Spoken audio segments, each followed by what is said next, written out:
Welcome back. As you should remember, I hope, that we're in Chapter 8, and we're going to take 2 weeks with this. Last week was our first week, and we started talking about Hamilton's plans for the administration. We talked about foreign policy under the administrations of Washington and Adams, and their economic policies led by Hamilton. Today we'll finish up Hamilton. I didn't finish with that last time. We'll finish Hamilton and then we'll go on to the next president, who's going to be, of course, Thomas Jefferson.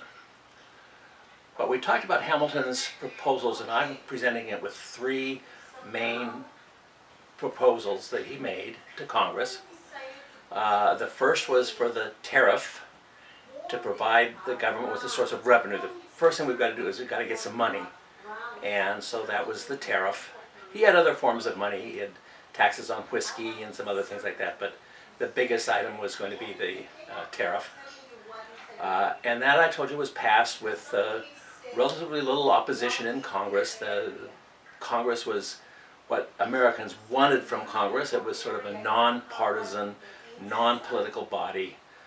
People just kind of worked together as one body and basically agreed that the tariff was a good thing to do, so it passed. Then Hamilton turned to the issue of the debt. Now that we've got money coming in, we can start addressing this terrible problem that all the time under the Articles, Congress had not paid interest or principal on the debt, the money that they had borrowed during the war. So Hamilton proposed to deal with that with his proposal for funding an assumption, and that was very controversial. That led to a lot of dissent.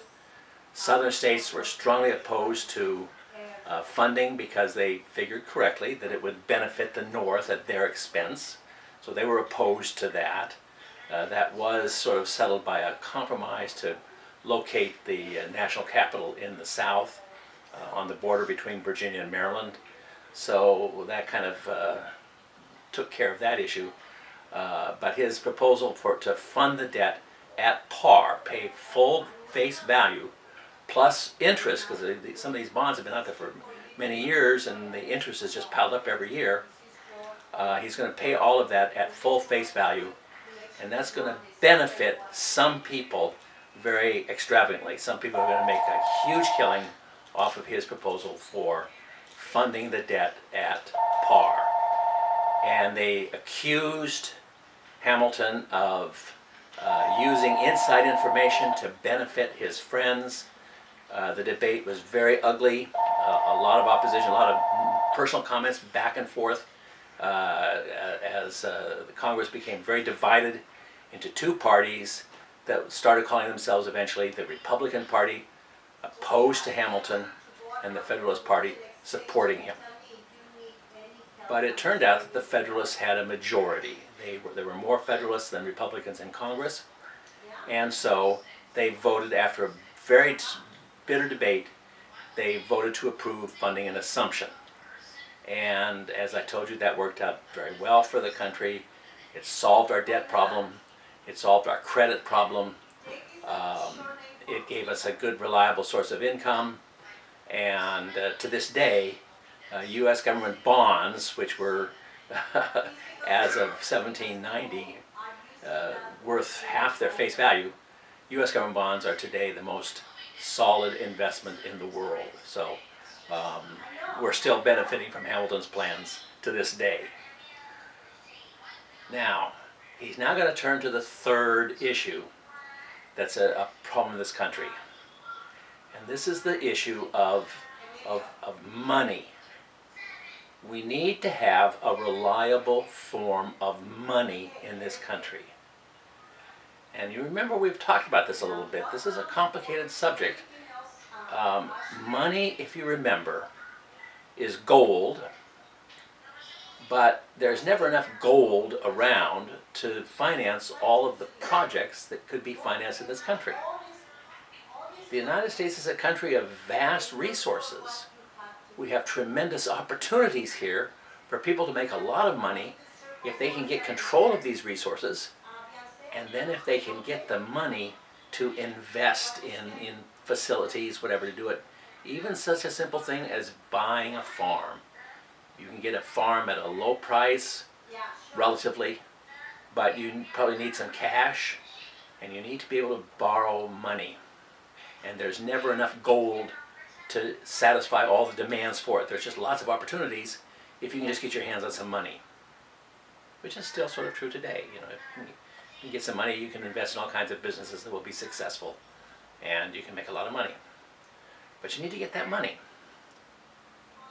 And that's where banks step in. Banks have been around in England for not forever, not since the medieval days, but for over 100 years. There's been a Bank of England that has figured out how to come up with money to take the place of gold itself. And this is a complicated subject, but we talked about it. You have banks that are set up to issue paper money. They print money with their name on it, and they guarantee that anybody can exchange that paper for gold, so people use it instead of gold. The trick is you have to be able to have enough gold so that you can exchange it. Banks have to have reserves of gold so that they can redeem the paper if anybody wants to convert it to the original gold itself. Now, under most circumstances, we know that people would rather have the paper money than gold, but there has to be the idea that it can be exchanged, even though you're probably not ever going to do it. So we know that you only have to have a fraction of the gold in reserve. You can issue a certain amount of paper money. You don't have to have it all backed up dollar for dollar. It just has to be some fraction of it. And what that fraction is, of course, is a matter of great debate. But that way you can increase your money supply. Now, England would not allow us to have banks. So now that we're independent, we're going crazy with banks. States are all authorizing banks in their state. And in many cases, they're not really doing it right. They're not following the rules. The rules are, the bank has to be a corporation, has to be a private corporation, and it has to have adequate gold reserves for redemption if needed. And states are doing all kinds of goofy things by setting up banks. Everybody's so anxious to get banks. There's hundreds of banks have cropped up in the United States since we became independent and could start having banks. As I told you, one of the extreme cases was Rhode Island, where the state government was acting as a bank, which it's not supposed to do. It's supposed to be a private corporation. And there's other places where the states are themselves operating banks or sort of banks. And they're using all kinds of weird stuff instead of gold because they don't have enough gold. There's just not enough gold around. So they do all kinds of other goofy things that are not quite right. And what that means is that in the United States, by 1790 here, 1791, there's lots of paper circulating around. There's all kinds of paper going around and here and there, and people are buying things, everything like this. And a lot of it, you don't know what it is. You don't know if it's anything legitimate or not. You don't know if there's a real bank there. You don't know if the state is doing a good job of regulating its banks. Some states are. Probably two of the really respectable states are Pennsylvania and Massachusetts. They both have probably really good rules on their banks, and they enforce the rules, and the banks in those states probably are all good, that they're issuing paper money that's real, that's solid, that's regular. And other states are just doing sort of who knows what, and then you've got some states that are just goofy, that are just, there's all sorts of paper around, and nobody knows if it's any good or not. And this is really hampering the economic growth of the country, which is what Hamilton wants to do. He wants the country to prosper. He wants us to have a functioning economic system. And to have that, we have to have functioning, valuable money. The money has to have some certainty that it's good. If you're in business, course you want to sell your product. I mean, that's what you do. You're in business to sell the product. So you're anxious to take money, but people are coming in with all kinds of stuff printed by who knows who, and as a business person, you don't know if you can accept that or not. There's so much stuff out there, you can't possibly keep track of all of it, and you don't know whether what's given to you is this piece of paper with somebody's name on it, but you don't know what it is, so you don't know whether you can take it or not. And unless you have some assurance, business isn't going to proceed. So Hamilton says we've got to have a good, solid currency, paper money, and it's got to be the same throughout the whole country. And privately, he thought to himself, I assume, that they should have listened to me at the convention back in Philadelphia. I warned about having states. If they'd followed my advice, we would have gotten rid of the states and just had a national government, and the national government, Congress would control the paper money, and Congress would pass laws to make sure that it really works. But no, they wouldn't listen to me. They insisted on having their state legislatures. All these damn state legislators wanted to have their little power base. They didn't want to give up their statehood.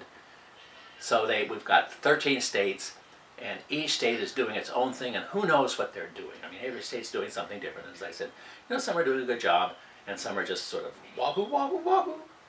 So he says we've got to figure out a way to have a national system of money that's going to be the same. And the key to that is the Bank of the United States. So that's going to be a bank. It's going to be chartered by Congress. States are charting banks. These banks are all supposed to be corporations, which means they have to have a charter. If you remember back in the early days when we were talking about the king issuing a charter to the Virginia Company in the United States, state legislatures issue charters, and they're chartering all sorts of banks, and they're putting in rules, and sometimes they do a good job and sometimes they don't. But there's a lot of what are called state banks, because they've got a charter from the state legislature. Hamilton proposes let's have a Bank of the United States chartered by Congress. So it's going to be subject to rules set by Congress. It's going to be a private corporation like other banks. It's supposed to be a private corporation, and it is. But the United States government will own 1/5 of the stock of the bank, which will make it the largest single stockholder of the bank. So in effect, the U.S. government, the Treasury Department, which he heads, will be the largest owner of the bank, because it's going to own 1/5 of its stock, and so it will have a controlling interest in the bank. The bank is going to be like any other bank. It's going to issue paper money. It's going to back up that paper money with gold and U.S. government bonds, which are as good as gold because they're backed up by the U.S. government and they're backed up by our revenues from tariffs. So government bonds are as good as gold. So a bank can use either gold or bonds, which are sort of the same thing, and then they can print paper money and they can make loans just like any other bank. And they'll print loans and make loans and charge interest and make a profit like any other private corporation. But the Bank of the United States is going to be a little bit different.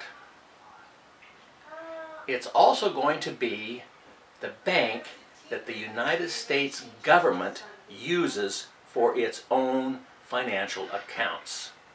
The U.S. government, like anybody else, has to have a place where they deposit money that comes in.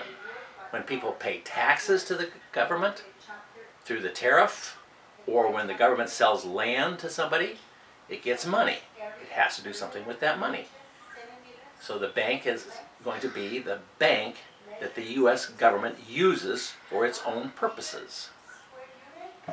And if the U.S. government needs to borrow money, the bank will lend it money, and it'll back that up with U.S. government bonds, so that the government, the Treasury Department, can issue bonds, sell them to the bank, and the bank is very happy to buy them because it can put those bonds in its vault and use it as the same thing as gold to issue loans, and it'll be fine. You know, the system is going to work, and it's all part of the package, and it's designed by Hamilton to be a package that will promote economic growth in this country. And it's a good idea. And then the fact that the Bank of the United States is the bank for the U.S. government, that means that people who buy land from the government, which is one of the main things that how the government gets money, half the money the government gets, it gets from selling the land that it owns in the West. And those people are usually borrowing money from their state banks to pay for it. And that means that a lot of state bank currency is going to be coming into the Bank of the United States. People are going to buy land from the federal government. They're going to pay for it with paper money issued by their local state bank.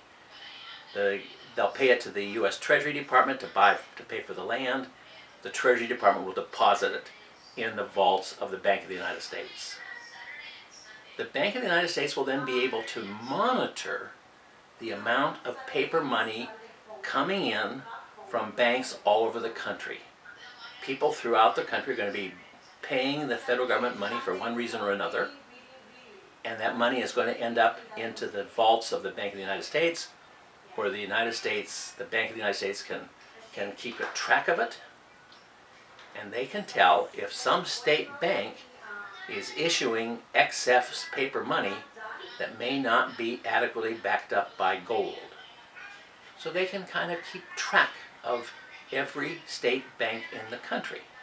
And they can ensure that every state bank follows rules, follows good solid banking policy, has adequate gold reserves, and is issuing paper money well backed up by its gold reserves.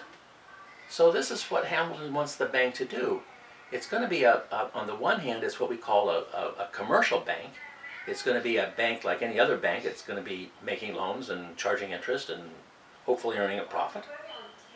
But it's also going to be what we call a central bank. As a central bank, it will regulate all the other state banks in the country. It'll keep them in line, and it will make sure that while there's still going to be a couple hundred state banks in the country, and they're all going to be subject to state laws, which are, who knows what those state laws are, but it won't matter because the Bank of the United States is going to oversee them, and it'll regulate them, it'll control them, it'll make sure that every state bank operates in a sound financial manner so that its paper money is worth something, so that as a business person you can have some confidence that money that comes to you is good because it's been sort of past the muster of the Bank of the United States. So this is his proposal, and he submits it to Congress, and it's open to debate in Congress. Well, I've sort of tried to paint it very positively to you, and I think it's a good idea, but there was a lot of opposition to it.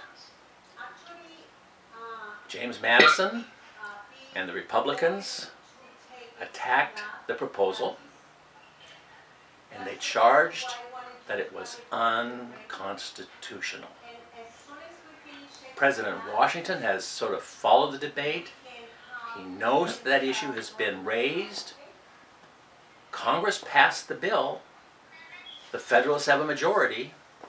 Hamilton's party got the bill passed, but it came to President Washington, and he has to sign it before it'll become a law. And he's uncertain as to whether he should sign it or not, because he's aware of the fact that some people have challenged its constitutionality. So he's got to decide what he's going to do.